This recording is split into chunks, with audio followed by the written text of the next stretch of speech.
वाटी भरून मी चण्याची डाळ घेतलेली आहे आणि ती एक तासभर भिजवून ठेवली धुवून. तर आपण ते पुरण शिजवायला लावूया.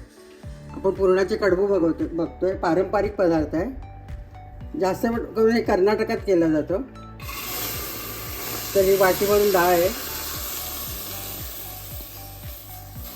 तर त्याच्यात आपण पाणी घालूया.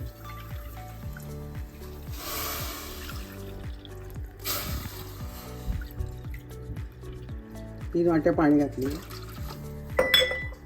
थोडीशी हळद आणि एक चमचाभर तूप घातले. आपण आता त्याला कुकरला 3 शिट्ट्या करून बारीक करून परत 2 मिनिटं ठेवूया. पुरणाची डाळ आपण लावलेली कुकरमध्ये, ती शिजेपर्यंत आपण कणिक भिजवून घेऊया. 2 वाट्या कणिक आहे, 2 टेबलस्पून रवा आहे आणि थोडंसं आपण त्यात मीठ घालतोय. एक 2 चमचे तेलही घालतो आपण. त्याची आपण घट्ट पुरीसारखी कणिक भिजवून घेणार आहे. आपण घट्ट कणिक पाणी घालून भिजवणार आहे. एवढी कणिक भिजवायला आपल्याला 1 वाटी पाणी लागेल. अशी घट्ट कणिक आहे, तर त्याला आपण तेल लावून मुरत ठेवूया अर्धा तास. आपण झाकून ठेवूया. 3 शिट्ट्या दिल्यात आणि 2 मिनटं बारीक करून गॅस ठेवला होता. तर दाखवते चांगली मऊ शिजलेली डाळ.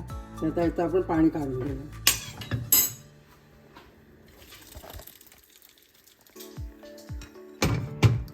मी मुद्दाम जास्त पाणी ठेवलं की त्याची आमटी करताय.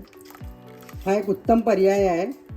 पुरणपोळी ज्यांना जमत नसेल त्याची जास्त सोपी रेसिपी आहे, तर ते तुम्ही करून बघू शकता. पाणी पूर्ण निथळलं आहे. तर आपण ही डाळ आता मॅशरनीच मॅश करून घेऊया. त्याला वाटायची पण आवश्यकता नाही. कडबूला आता गौरी गणपतीचे दिवस आलेले आहेत, त्याच्या नैवेद्याला हा पदार्थ बनवू शकतो. 1 वाटी भरून डाळ होती, तर 1 वाटी भरून मी गूळ घेतलेला आहे. पावडर गूळ घेतलेला आहे. तर आता आपण हा गूळ याच्यात घालूया. साधा गूळ पण चिरून घेऊ शकता. आता मध्यम गॅसवरती परत हे परतून घ्यायचं. काही जण याच्यात ओलं खोबरं पण घालतात. तुम्ही घालत नाही, ते जास्त टिकत नाही. असे कडबूळ करून ठेवले तर 2-3 दिवस आरामात टिकतात, म्हणून ओलं खोबरं घालत नाही. तुम्ही सुक्या खोबऱ्याचे तुकडे घालू शकता. ते बदामाचे काप आहेत, ते थोडेसे आपण तुपावर परतून घेऊन घालूया. बदाम तळून झालेले, तर हे खारीकचे तुकडे ते घालते मी आणि किसमिस. तुम्ही काजू, तुम्हाला काय पाहिजे ते ड्रायफ्रूट घालू शकतो. ती खसखस मी भाजून ठेवली आहे, ती 1 चमचावर आपण हात घालूया. त्याचं पुरण घट्ट झालेलं आहे, ऑलमोस्ट वाटलेलं आहे. पारंपरिक पद्धतीत काय वाटत नाहीत पुरण, डाळिंब्या दिसतात ते आपण साधारण वाटलेलं आहे. तर आता हे असं घट्ट झालेलं पुरण आपण गार करायला ठेवूया.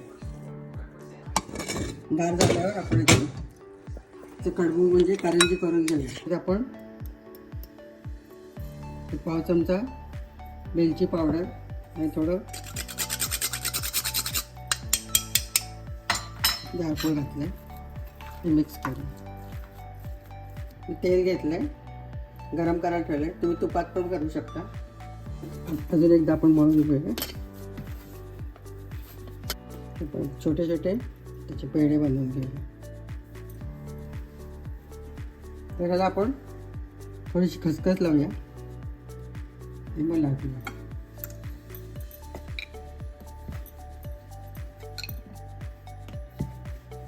तर खसखसीची बाजू बाहेर करणार आहे आपण आणि आतल्या बाजूला आपण पुरण भाजूया.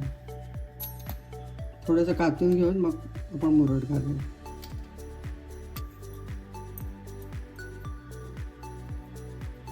तिसरा पर्याय म्हणजे ह्याचेच आपण तळलेले मोदक करू शकतो. पुरण भरायचं त्याला कळ्या पाडायच्या.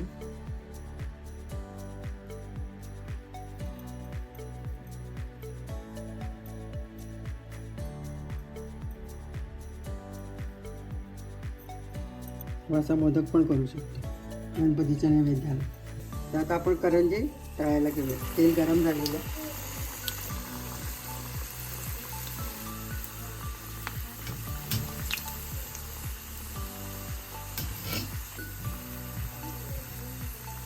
आपले तळून झालेले